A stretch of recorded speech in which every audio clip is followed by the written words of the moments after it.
जब मैंने आपको सुनना चालू किया तो 1 साल तक तो मैंने जब आपकी बुक्स अगर पढ़े तब समझ में आया कि हमारी जो लाइफ में जो भी चीज़ें हम करते हैं बहुत कंडीशनिंग वगैरह होती है, हर चीज़ जो भी एक्शंस लेते हैं बहुत सेल्फ डाउट्स आते हैं और चीज़ें जो छोड़ी हैं, मतलब पहले जब आपकी बातें नहीं सुनती थी तब बहुत सारी गल बुरी बुरी आदतों का भी वो था कि लाइक बहुत सारी चीज़ों में इन्वॉल्व थी तो वो सब भी छोड़ दी। तो कहीं ना कहीं अब लगता है कि यार मतलब वो चीज़ें कहीं ना कहीं कभी कभार ट्रिगर करती हैं कि अब क्या होगा, कुछ कर लूँ क्या, मतलब कुछ मतलब वैसा होता है चार जी। एक डर सा जिन लगा है। चीज़ों को आप छोड़ रहे हो उनको तभी छोड़िए जब वो सचमुच आपको किसी तरीके से रोक रही हो। नहीं तो नुकसान क्या होता है ना कि परंपरा में अध्यात्म और एक तरीके का एसेटिसिज्म, लादा हुआ वैराग्य, ये साथ चले हैं और इसलिए जो पूरी अध्यात्म की छवि ही है वही ऐसी हो गई है कि लोग उससे बचते हैं। और ये बात वही लोक सत्य बन गई है। तो जो लोग आते भी हैं कि समझें विजडम क्या चीज़ है, वो भी उस लोक सत्य के कारण ऐसी चीज़ों को भी छोड़ना शुरू कर देते हैं जिसको जिसको छोड़ने की कोई ज़रूरत नहीं है। जो जीवन के सहज आनंद हैं उनको भी छोड़ना शुरू कर देते हैं, क्योंकि उनको लगता है कि अध्यात्म का यही तो मतलब होता है, सब छोड़ छाड़ दो। लेकिन इसका नतीजा क्या होता है? इसका नतीजा ये होता है कि ज़िंदगी हो जाती है बिल्कुल बेरौनक, सूनी, और फिर आपने जितना छोड़ा होता है उसका दूना आप पकड़ लेते हो। ऐसे भी लोग हैं कि आचार्य जी जब से आपको सुना है तब से खेलना बंद कर दिया, घूमना बंद कर दिया। क्यों भाई, क्यों? ये तो, इसमें कौन सा किसी का तुम नुकसान कर रहे थे कि तुमने ये काम बंद कर दिए? खेलना क्यों बंद कर दिया, घूमना क्यों बंद कर दिया? लोग आए, आचार्य जी अब तो मैं जब से गीता कोर्स में आया हूँ तब से लड़कियों से बिल्कुल बातचीत रोक दी है।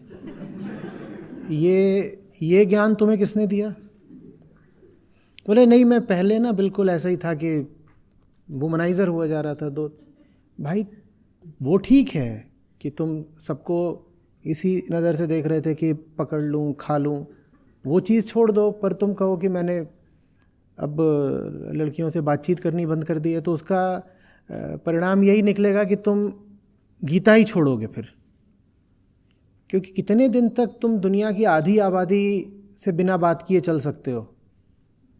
तुम जहाँ जाओगे वही दिखेंगी, और उनको तुम इतना तो नहीं अवॉइड कर पाओगे। तो ले दे कर कि या तो अपनी नज़रें पाखंडी बनोगे, नहीं तो गीता को ही छोड़ दोगे। देखिए, जिस रास्ते पर पता है कि व्यर्थ की चीज़ें छोड़नी होती हैं, इस बात को आज के लगभग आखिरी सूत्र की तरह पकड़ लीजिए। जिस रास्ते पर पता ही है कि व्यर्थ की चीज़ें छोड़नी है, उस रास्ते पर उन चीज़ों को मत छोड़ दीजिए जो व्यर्थ की नहीं है। एक तो वैसे ही आदमी रोता है कि इस रास्ते पर टैक्स बहुत पड़ता है, बहुत सारी चीज़ें छूटती हैं। आप वो सब भी छोड़ना शुरू कर दें जो छोड़ने की कोई ज़रूरत नहीं है, तो आप फिर एकदम ही टूट जाएंगे। हाँ, कि क्यों भाई, क्यों चले आ रहे हो? ये जनवरी में ऋषिकेश में कैंप हो रहा है और कुर्ता ही पजामा पहन के आ गए। हाँ, अब तो बस पीताम्बर धारण कर लिया है, कोट वगैरह नहीं पहनता मैं। ये क्या कर रहे हो, क्यों कर रहे हो? अभी बीमार पड़ोगे, और बीमार पड़ के सारा दोष किस पर डालोगे? अध्यात्म पर। कोट तो तुम्हें दोबारा पहनना ही पड़ेगा, छूटेगा क्या? अध्यात्म छूट जाएगा। तो व्यर्थ में चीज़ें छोड़ा छाड़ी का कार्यक्रम मत चला दीजिएगा।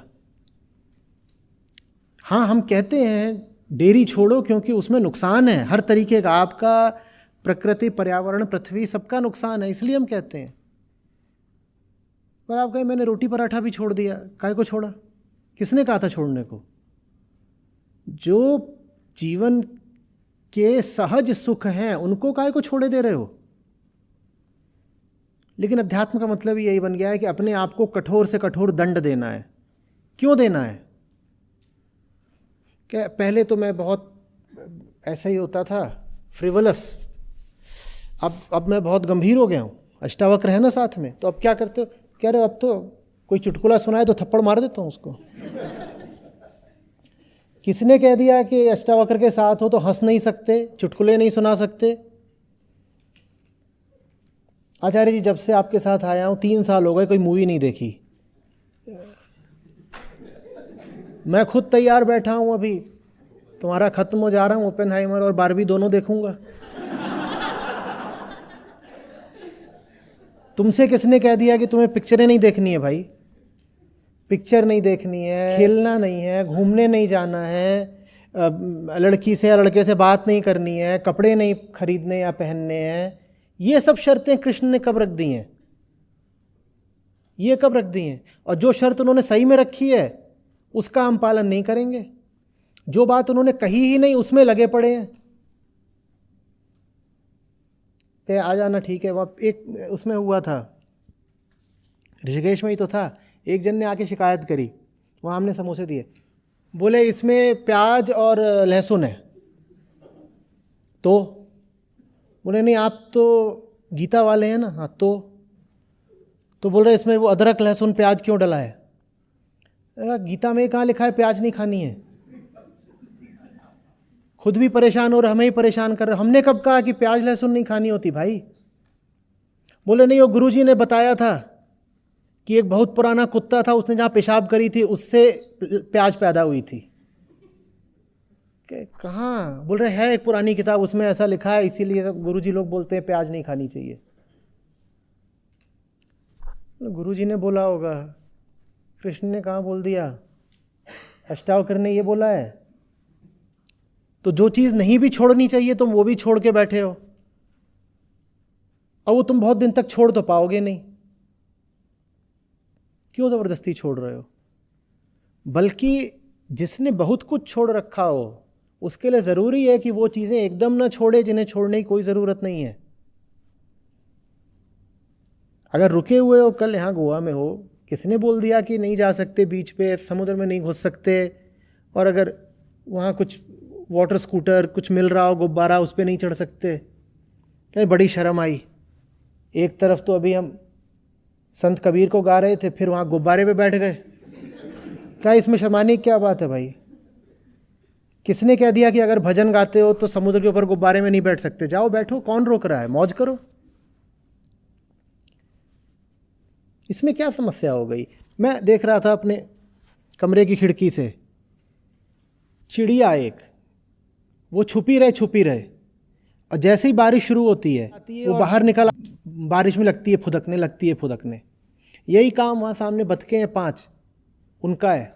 जैसे ही बारिश होती है वो ट्रेन बना देती हैं, और वैसे वो अपने उसमें रहती हैं, लेकिन बारिश होती है उनकी ट्रेन चल पड़ती है, और वैसे ट्रेन बना के जाती हैं, फिर पूरा घूम के आती हैं। ये जीवन के सहज आनंद हैं, इनसे क्यों अपने आप को वंचित कर रहे हो? बारिश हो रही है तो भीगो, नाचो, कौन रोक रहा है इसमें? क्या समस्या हो गई? पक्षी भी इतने मूर्ख नहीं होते कि बिना बात का त्याग करें। क्यों?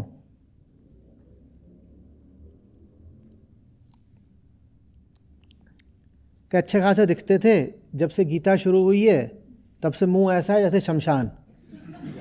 भाई कंघी कर लो,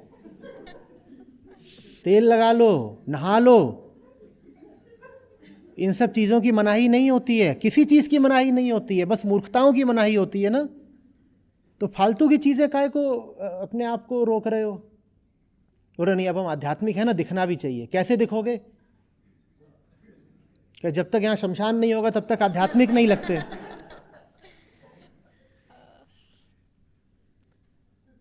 हंसिए भी, खेलिए भी, नाचिए भी, मिलिए जुलिए, बस वो मत करिए जो जिंदगी का नर्क है। क्या? दुनिया से उम्मीदें मत बैठा लीजिएगा। नाचो बारिश में इतना नाचना है, बस ये मत सोच लेना कि बारिश में नाचने से परम सुख मिल जाना है। लेकिन ठीक है, साधारण सी बात है, बारिश हुई कूद गए, हाँ अच्छा है, कौन रोक रहा है? ये समझ में आ रही है ना बात?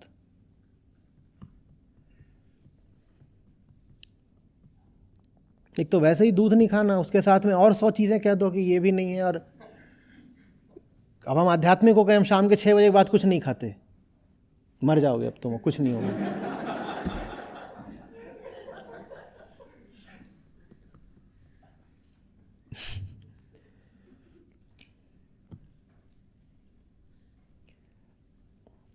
अध्यात्म जिस एक चीज को रोकता है वो एक चीज रोकिए बस, बाकी सब मामलों में अध्यात्म को कुछ बोलना ही नहीं है।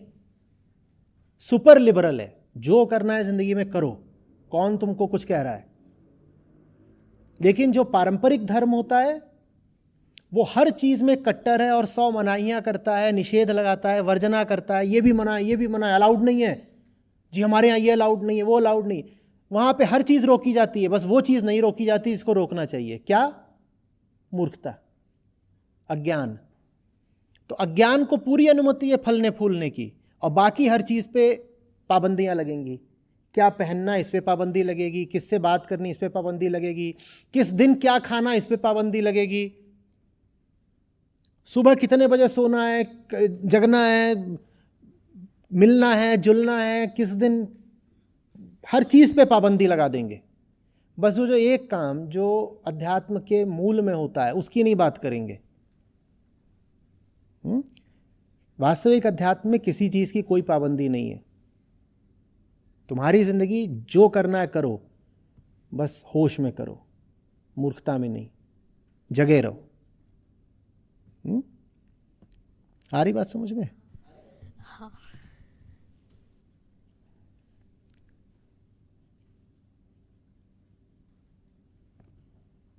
भविष्य का डर और ये सब लगा रहेगा, इसका कोई इलाज नहीं होता। आप मौज मनाओ। जो संसारी होता है इसका क्या है? इसका यही तो है कि जिंदगी जो साधारण छोटी छोटी खुशियां भी दे देती है, ये वो भी नहीं ले पाता, तो फिर इसके भीतर कामना का विस्फोट होता है। जीवन जो आपको छोटे छोटे साधारण सुख दे सकता है, सहज ही, क्योंकि जिंदा हो इसलिए मिल जाते हैं वो। सुबह उठ गए हो, अच्छी हवा चल रही है, जीवन का एक सहज सुख है, ये जिंदा होने की बदौलत मिल जाता है। तो साधारण संसारी उनको भी नहीं लेता, ऐसे सुखों को भी वो इनकार कर देता है। जब इतना इनकार करेगा, इतना दमन करेगा, तो फिर कामना फूटती है बहुत सारी कि अब मुझे बड़ा सुख चाहिए। बड़ा सुख चाहिए इसीलिए क्योंकि तुम छोटे छोटे जो मिल रहे थे मुफ्त, जो छोटे छोटे मिल रहे थे आसानी से, उनको भी तुमने इनकार कर दिया कि प्याज लहसुन नहीं खाऊंगा। फिर अंत में जाकर के बोलते हो सीधे बकरा चाहिए, या अगर बकरा नहीं काटना है तो इंसान की गर्दन काटनी है। बहुत मिल जाएंगे ऐसे जो प्याज लहसुन तो नहीं काटते, इंसान काट देते हैं।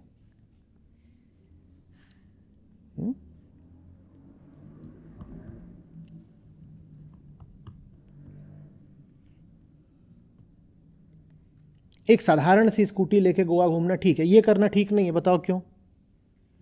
क्योंकि इसमें दूसरे परेशान हो रहे हैं। तो ये अंतर करना आना चाहिए। किसकी बात कर रहा हूं मैं? ये जो बिना साइलेंसर की लेके घूम रहे हैं नीचे बाइक। लेकिन आप यहाँ आए हो, आपने एक स्कूटी किराए पे ले ली, उसको लेके आप इधर उधर जा रहे हो, तो आपने कोई उसमें गुनाह नहीं कर दिया। घूमो फिरो, मौज करो।